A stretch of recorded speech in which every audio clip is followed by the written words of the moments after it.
माटी के जाने की विदाई की बेला कल आप लोगों ने सुनी थी। किस प्रकार से एक माँ अपनी उस लाडली बेटी को विदा करती है और विदा के समय में उसको क्या क्या आवश्यकताएं जो होती है उसके माध्यम से शकुन अच्छा हो, ऐसी भावना के साथ में उसको बताया जाता है। फूल माला है या और अन्य अन्य, ददी की बात आई थी, फैन जो थे उनको ददी की संज्ञा दी थी। इस प्रकार से वह माटी धरा जो है या नदी है सरिता, वह उस माटी को विदा करने में लगे हैं। आगे और भी बताते हैं। आज ओस के कणों में उल्लास उमंग हास दमंग होश नजर आ रहा है। आज जोश के क्षणों में प्रकाश असंग विकास अभंग तोष नजर आ रहा है। आज रोष के मनों में उदास अनंग ले नाच का रंग बेहोश नजर आ रहा है। आज दोष के कणों में त्रास तड़पन तंग हास का प्रसंग और गुणों का कोष नजर आ रहा है। एक कविता हो गई ये पूरी कविता, ये महाकाव्य है तो कविता ही है, तो इसलिए सोचना ही नहीं है। यहाँ पर होश नजर आ रहा है, दोष नजर आ रहा है, बेहोश नजर आ रहा है और कोष नजर आ रहा है। आप देखो चारों चरणों में, इसलिए मैंने साथ में पढ़ा, चारों चरणों में आचार्य भगवान उसको माटी के मन में क्या उथल पुथल चल रही है वो इन शब्दों के माध्यम से गुरुजी बता रहे हैं कि वह माटी ओस के कणों में जब प्रातःकाल होता है तो उस समय जो हरी हरी दूबा होती है उस पर कण आकर, कल मैंने बताया था आपको, गिरते हैं। अभी प्रातःकाल रोज ओस गिरती है, तो उन ओस के कणों में उल्लास और उमंग, वह जो है हर किसी को अपनी ओर आकर्षित करने के लिए लालायित कर देती है। वो जो ओस है वो कोई भी छोटा सा भी जीव होगा उसको भी अपनी ओर आकर्षित करेगी। तितली है, भंवरा है, ये भी क्यों? क्योंकि उसके माध्यम से पूरे वातावरण में बहुत सुगंध फैल जाती है। तो उल्लास और उमंग है, हास दमंग है। ऐसा हास है जो आगे बढ़ाने वाला है, उपहास वाला हास नहीं है। बोलते हैं ना दमंग, थोड़ा सा पावरफुल, ऐसा हास वहां पर है। होश नजर आ रहा है, क्यों? क्योंकि वहां पर होश है। काय का होश है? देखो संसार में हमको ज्ञान मिला है, उस ज्ञान का उपयोग क्या है? ज्ञान का उपयोग क्या है? तो वहां पर रत्न प्रश्नोत्तर रत्न मालिका में आता है, किम नाणम, ज्ञान क्या? हेयोपादा उपादेय सत्य को पहचानना ज्ञान है।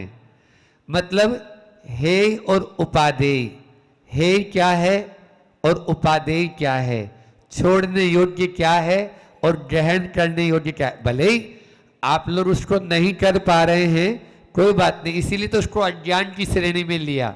वो ज्ञान नहीं है जो हमको गलत मार्ग में लेके जा रहा है, बार बार गलत निर्णय करने के लिए मजबूर कर देता है, वो ज्ञान नहीं अज्ञान है।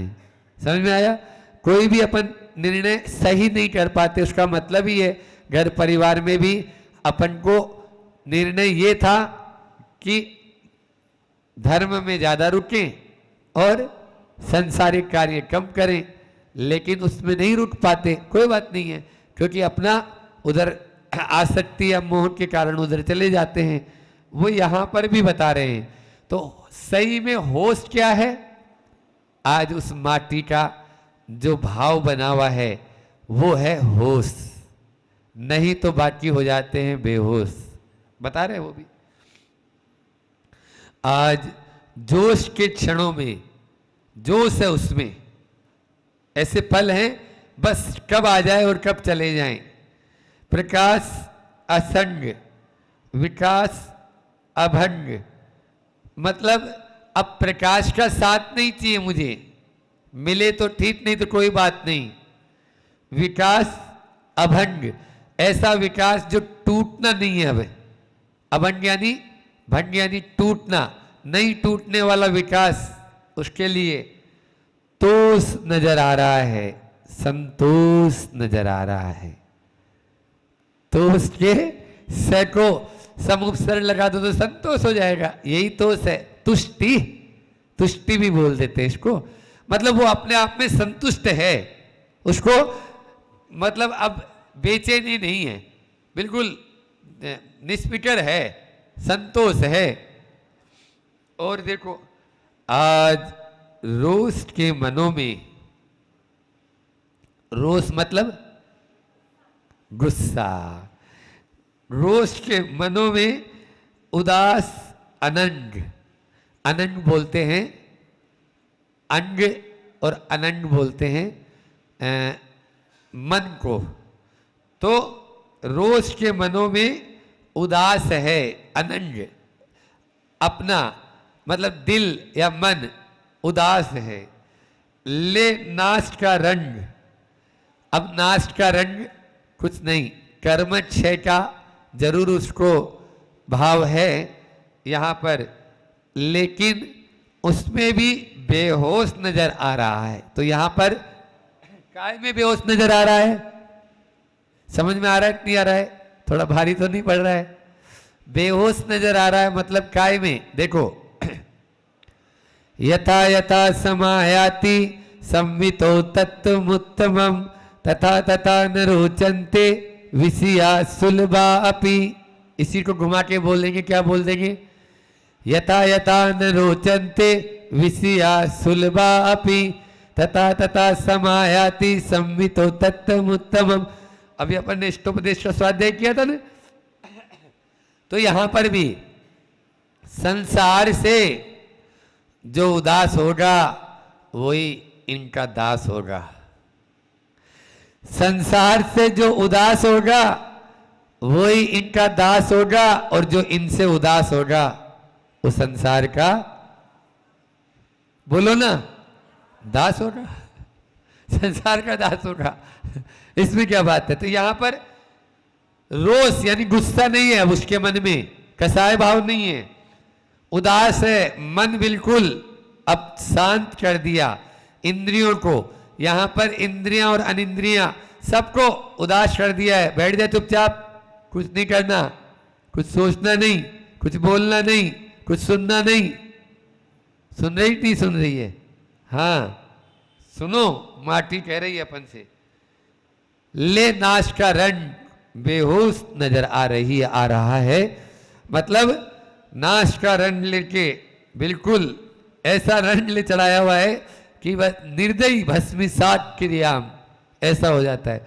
उस समय कोई दया काम नहीं करती है। अरे अब चलो ये रो रहे हैं तो थोड़ी देर रुक जाओ ना यहाँ पर, अब रहने दो, अब नहीं छोड़ रहे घर। छोड़ने का भाव तो बनाया था लेकिन मम्मी रोने लग गई, अब क्या करें? छोड़ने का भाव तो बनाया था घर, लेकिन रोने लग गई, अब क्या करें? चलो भैया मत रो, चलो हम यहीं रुक रहे हैं। लो, ऐसो नहीं चले थे, चलेगा क्यों? हाँ रोना है, रोते रहो। उस सब में बेहोश होना पड़ेगा आपको, उनसे कोई खबर नहीं। और देखो आज दोष के कणों में त्रास तड़पन तंग, राष्ट्र का प्रसंग और गुणों का कोष नजर आ रहा है। मतलब जो दोष है ना, जितने भी हमारे भीतर में जो दोष हैं, उन दोष के कणों में हलचल हो रही है, त्रास हो रहा है, तड़पन हो रही है, तंग, बिल्कुल वो संकुचित होकर अपना मन कर रहा है एक साथ बाहर उठा के फेंक दे इनको। क्यों इतने दिन से अपन यानी गलत ये पत्थर यानी जो है ना अपने माथे के मूड के ऊपर बांध के घूम रहे हैं। जब वैराग्य आता है ना तो इसी प्रकार की भाव भंगिमा बन जाती है। तो वह दोष के कणों में त्रास तड़पन, रास का रास होता है डेप्रिसिएट, रास का मतलब डेप्रिसिएशन, दिस इज बोले तो हिंदी में अपन मतलब कम कर देना, पतन, तोड़ देना, तोड़ देना उसको। तो राष्ट्र का प्रसंग है। अब वो जो दोष हैं उन दोषों को अलग करने के तो तोड़ रहे और गुणों का कोष नजर आ रहा है, कोष नजर आ रहा है। मतलब केवल मात्र उसकी दृष्टि कहाँ है? गुणों पर, गुणों पर, कि मुझे तो बस अब और कुछ नहीं, कल्याण करना है अपना, ये है। चलिए आगे, यात्रा का सूत्रपात है ना आज, यात्रा की शुरुआत है। पथ के अथ पर पहला पद पड़ता है इस पथिक का। पथिक मतलब राही, मार्गी, चलने वाला, साधक। उस साधक का पहला पद पांव पड़ता है पथ के अथ पर। अथ यानी प्रारंभ, अथ यानी इति यानी समापन, अथ यानी प्रारंभ। आज अपन ने अभी बोला था ना, अथ प्रकृति समुत्कीर्तन नामाधिकार है। मतलब अब हम ये शुरुआत करते हैं, ठीक है। तो अथ और इति जानना होना चाहिए। इति का मतलब समापन हो गया।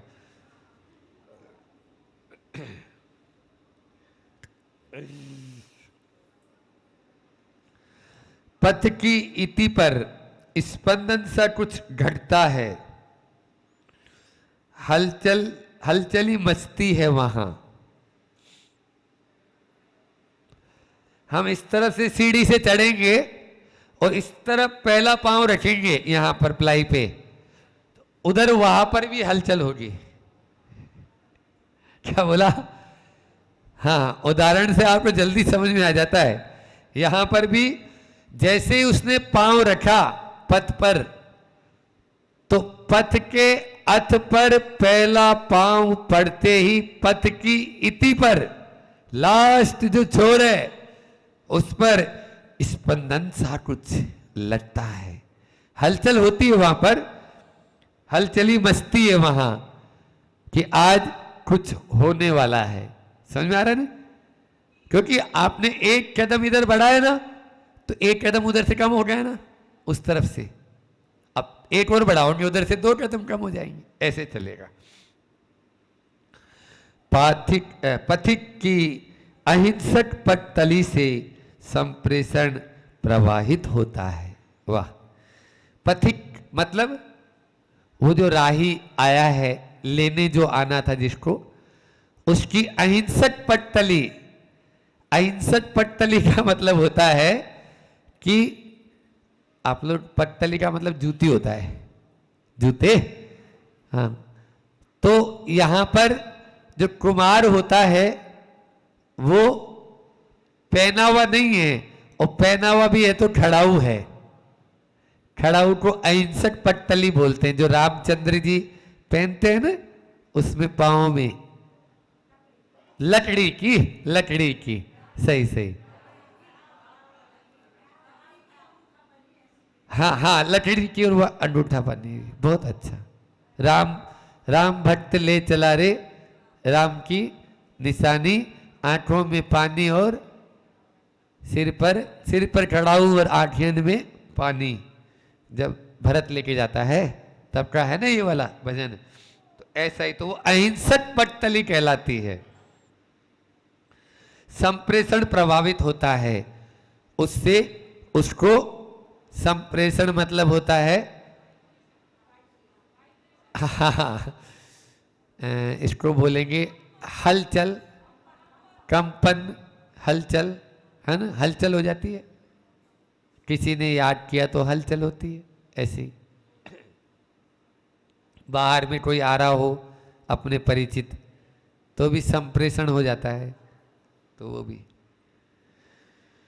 विद्युत सम युगपत, और वह स्वयं सफलता श्रीपद की इति पर उठ खड़ी है। विद्युत के समान, जैसे करंट होता है वो कैसे प्रभावित होता है, पूरा एक साथ, वहां स्विच वहां लगा हुआ है और जलता इधर है। ऐसे ही वहां पर विद्युत युगपत होता है। ऐसा नहीं है आप उधर बटन दबा दो, अब वहां जब पहुंचोगे तब लाइट जलेगी। युगपत मतलब एक साथ, और वह स्वयं सफलता श्री पद की इति पर उठ खड़ी है। अब सफलता ही श्रीपद पर, श्रीपद की इति, इति यानी समापन, मतलब श्री का मतलब होता है, श्री का मतलब लक्ष्मी होता है वैसे तो, लक्ष्मी, लेकिन यहां पर श्री का मतलब है सफलता। श्री मतलब हाँ, मतलब अच्छी सफलता, उत्कृष्ट सफलता, विजय श्री, है ना, जैसे विजय श्री बोलते हैं ना अपन कि विजय श्री, विजय श्री, ऐसे ही सफलता श्री पद की इति पर उठ खड़ी हुई है। खुद वह आपके चूमने लगी है, सफलता स्वयं आकर आपके पांव को चूम रही है। ऐसा हुआ। सादर सविनय पथिक की प्रतीक्षा में जो निराशता का पान कर सोती हुई समय काट रही थी युगो युगों से, वह कहती है माटी, आप आदर के साथ में, विनय के साथ में, पथिक की प्रतीक्षा में जो लेने जिसको आना था उसकी प्रतीक्षा में निराशा के साथ पान करते हुए बहुत समय से, कितने समय से अम्मा, अनादिकाल से चली रही है, अभी भी चल रही है कि कोई आ जाए और ले जाए, ये भावना तो रहती है, लेकिन ऐसा समर्पण भी जरूरी है। सोती हुई समय काट रही थी युगों युगों से, विचारों के ऐक्य से, आचारों के साम्य से संप्रेषण में निखार आता है, वरना विकार आता है। बहुत अच्छा। विचार जब होते हैं ना, अभी मैंने बोला अपनी कथनी और करनी दोनों में एक रूपता होनी चाहिए, विचार में ऐक्यपना होना चाहिए, आचार में साम्यपना होना चाहिए, समता भाव होना चाहिए, तब जाकर काम बनता है और तब ही संप्रेषण में निखार आता है। हमारे अंदर में अगर विचार एक होंगे और आचार में अच्छा समता रहेगी तो निश्चित रूप से सामने वाले के पास हमारी बात जरूर पहुंचेगी, जरूर पहुंचेगी, वरना विकार आता है, वरना विकार आता है। विकार क्यों आता है? क्योंकि फिर हम खुद ही नहीं चाह रहे ना। जब हम स्वयं नहीं चाहेंगे, एक सिद्धांत है, जैसा आप सोचेंगे वैसे ही चारों तरफ का वातावरण तैयार हो जाता है। आपके यदि विचार अच्छे नहीं हैं तो फिर वातावरण भी अच्छा नहीं रहेगा। क्यों नहीं रहेगा? क्योंकि आप स्वयं ने तैयार किया है, कोई दूसरा उसमें दोषी नहीं है। दोषी हम स्वयं हैं। क्यों है? क्योंकि हमने नकारात्मकता फैलाई ना, हमने अपन ने गलत बात को प्रचारित किया ना। अपन, उसने तो एक बार ही अपन को गधा बोला था, अपन तो 20 बार अपने आप को गधा बना चुके हैं। तो ये क्या हुआ? ये विकार हो गया। तो इसलिए अपन को जो अपने विरोध में भी है, अपने विरोध में भी है, उसके प्रति भी अच्छी भावना रखें। यहाँ पर ये है, विचारों में ऐक्यता लाएं और आचार में साम्यता लाएं। ऐक्य और साम्य, इन दोनों के माध्यम से ही हमारा जो संप्रेषण है, हम जो आपको कहना चाहते हैं, हम जो आपको बताना चाहते हैं, हम जो आपसे बोलना चाहते हैं, वह सब आपके पास पहुंच जाएगा। और यदि इसके विपरीत कर लेंगे तो विकार आएगा, फिर उसमें निखार नहीं, विकार आएगा। बिना बिखराव उपयोग की धारा का दृढ़ तटों से संयत, सरकनशिला सरिता सी लक्ष्य की ओर बढ़ना ही संप्रेषण का सही स्वरूप है। बिना बिखराव, बिखराव नहीं होना चाहिए।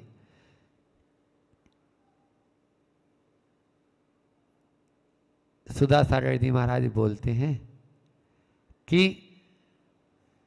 अब एक ही घर में अलग अलग चूल्हे क्यों जलने लगे? एक ही घर में अलग अलग चूल्हे क्यों जलने लगे? बोले बाल बांध के नहीं रखती महिलाएं। पहले चोटी बांध के रखती थी, गूंद के रखती थी, अच्छी 3, 4, 5 लड़ और अच्छी बिल्कुल उसमें आंटी देती थी, सो पूरे घर परिवार को बांध के रखती थी। अब बालों को कटा के और फैशन में घूमती रहती है, तो घर भी वैसे ही होगा। बोलो, कहां देखो मूठ माटी की बात कर रहे हैं और कहां आचार्य श्री जी की बात भी फिट बैठ रही है। अब बिना बिखराव, बिखराव नहीं होना चाहिए। आपके यहां काम चल रहा है, वो ट्रॉली में मटेरियल भर भर के डाल देता है, डालने मात्र से कुछ नहीं होना है। जब तक उसमें एक रूपता नहीं आएगी, इसको बोलते हैं बंधन और संगात। हाँ, बंधन और संगात, शरीर नाम कर्म में दो और होते हैं साथ में। इसका मतलब ही है बंधन और संगात, तभी लाडू बनेगा, नहीं तो लाडू नहीं बन पाएगा। वो बूंदी बूंदी रहेंगे, वो अलग अलग ही बिखरते रहेंगे। हाँ, पहले ऐसे ऐसे ऐसे ऐसे गोल गोल करते हैं, फिर थोड़ा सा यूं दबा देते हैं हाथ गीला करके और रख देते हैं, बन गया लाडू। बोलो, हाँ, तो ये एक क्या होना जरूरी है। इसके पहले वाले में बताया आचार्य श्री जी ने एक के पना हो, और यहां बता रहे हैं बिना बिखराव। बिखराव नहीं होना चाहिए। कोई भी चीज बिखरी हुई काम नहीं आती है, इकट्ठी काम आती है। घर परिवार समाज कुछ भी ले लो, हाँ, इकट्ठी करोगे। अरे और तो छोड़ो, आप ये 5 उंगलियां भी ऐसे रहेगी, खा लो उठा के, ऐसे कछु नहीं ले सकते। जे भी ऐसे होए ना, तब ऐसे जाते। समझ में आई? बिखेर के रख लो इनको, कछु नहीं। वो रोटी के ऊपर यूं रख लो के वो आ ही नहीं सकती रोटी, उसके पिताजी भी नहीं आएंगे। हाँ, अंदर पेट में लेना है तो यूं करनी पड़ती है। ये देखो, ये देख लिया ना, हाँ, तब वो अंदर जाता है, नहीं तो नहीं जाता वो भी। तो इसलिए यहाँ पर भी एक शब्द के अनेक कितने अर्थ निकलते हैं, आप ये तो देखो महाराज आचार्य भगवान का। बिना बिखराव उपयोग की धारा का दृढ़ तटों से संयोग। बहुत बढ़िया। 2 उपयोग होते हैं, कौन कौन से होते हैं? हाँ बताओ आरुल। हाँ, ज्ञानोपयोग और दर्शनोपयोग। बहुत सुंदर बताया, बहुत ही छोटी सी बिटिया ने बहुत अच्छा बताया। तो ये दो उपयोग होते हैं, दर्शन और ज्ञान। इनके माध्यम से ही हमारा ये पूरा का पूरा संसार चल रहा है। पहले दर्शन होता है और फिर ज्ञान होता है। उनको ये दृढ़ तट हैं। तट दो ही होते हैं, कोई भी नदी होती है उसके कितने तट? दो तट होते हैं। उन दो तट हैं, उन दृढ़ तटों से सहयोग। तो उपयोग की धारा का बिना बिखराव, उपयोग जो दर्शनोपयोग और ज्ञानोपयोग की जो धारा है उसमें बिखराव नहीं चाहिए, उसमें बिल्कुल एक रूपता चाहिए। आप थोड़ी देर में सोच लो, चलो प्रवचन सुनिए आए महाराज जी, क्लास हो रही है अब देख लें, और थोड़ी अरे अब छोड़ दो, अब बहुत सारे काम और भी तो हैं। तो दोनों नहीं चलेंगे, समझ में आ रहा है? यहां पर यही बोलना चाह रहे हैं। दृढ़ तटों से संयत, संयत तट दो तट हैं, उन तट दोनों तटों के दृढ़, दृढ़ यानी मजबूत तट से संयत होना जरूरी है। सर्कनशिला सरितासी, सर्कनशिला मतलब चलने वाली, सर्कन मतलब होता है चलना बहना, उसका स्वभाव ही है, शीला मतलब स्वभाव, तो वो स्वभाव जिसका चलना ही स्वभाव है, ऐसी वह सरितासी नदी सी, लक्ष्य की ओर बढ़ना ही संप्रेषण का सही स्वरूप है। लक्ष्य की ओर बढ़ना ही संप्रेषण का सही स्वरूप है। आपका संप्रेषण क्या था? आपका संप्रेषण ये है कि वो आए हैं लेने, हमें जाना है, ये अपने दोनों की एक पहले से ही बात है। तो अब उस लक्ष्य से एक ही होना चाहिए, अब इधर उधर की बात नहीं होनी चाहिए। नहीं, कई बार दीक्षा के मंच से भी उठ के भाग जाते हैं नहीं भाग जाते, दीक्षा के मंच पे हमें नहीं लेनी, क्यों नहीं लेनी? अब मूड चेंज हो गया, इतनी देर पहले हमारा सही था मूड, अब नहीं है। अब हमें मालूम है कितने कष्ट होते हैं दीक्षा लेने के बाद में। ऐसे भी लोग हो जाते हैं, जबकि होना नहीं चाहिए, मजबूती होना जरूरी है, बिखराव नहीं। हाँ हाँ, इस विषय में विशेष बात यह है कि संप्रेष्य के प्रति कभी भूल कर भी अधिकार का भाव आना संप्रेषण का दुरुपयोग है, वह फलीभूत भी नहीं होता, और सहकार का भाव आना सदुपयोग है, सार्थक है। संप्रेष्य मतलब जिसने संप्रेषण भेजा, संप्रेष्य मतलब जो हमारे पास में मतलब कोई भी चीज, जैसे विचार होते हैं ना, अभी मैं बोल रहा हूं, ठीक है, मैं बोल रहा हूं तो मैं हूं संप्रेषक, याद रख लो, मैं क्या हो गया? संप्रेषक, ठीक है। आप सुन रहे हैं, आप सुन रहे हैं तो आप संप्रेषण को ग्रहण करने वाले, संप्रेषण से प्रभावित होने वाले, और जो दोनों के बीच में जो जा रहा है, जो शब्द जो जा रहे हैं, वो है संप्रेष्य। वो क्या है? संप्रेष्य। अब देखो इसका अर्थ, इस विषय में विशेष बात याद रखना, ध्यान रखना, संप्रेष्य के प्रति कभी भूल कर भी अधिकार का भाव आना। जिसने हमें संप्रेषक जो है, संप्रेष्य को किसने भेजा? संप्रेषक ने। उसके प्रति अधिकार का भाव नहीं होना चाहिए कि मुझे तो ये चाहिए। आज जो आने लगी है एक विडंबना है कि बेटा भी बाप से डिमांड करता है, वो अपने कर्तव्य को याद नहीं कर रहा है। मेरा कर्तव्य क्या है ये नहीं उसको मालूम है, लेकिन ये मालूम है कि मेरा अधिकार क्या है, क्योंकि कानून ने बता दिया ना, कानून ऐसे बना दिए ना, वो कोर्ट में चला जाएगा, बाप को घसीट के वहां तक ले जाएगा। बोलो, पहले ये सब नहीं था, पहले कर्तव्य की बात होती थी, अधिकार की बात नहीं। आचार्य श्री जी कहते हैं ध्यान रखो, कर्तव्य को हमेशा याद रखो, अधिकार को नहीं। मेरा कर्तव्य क्या है?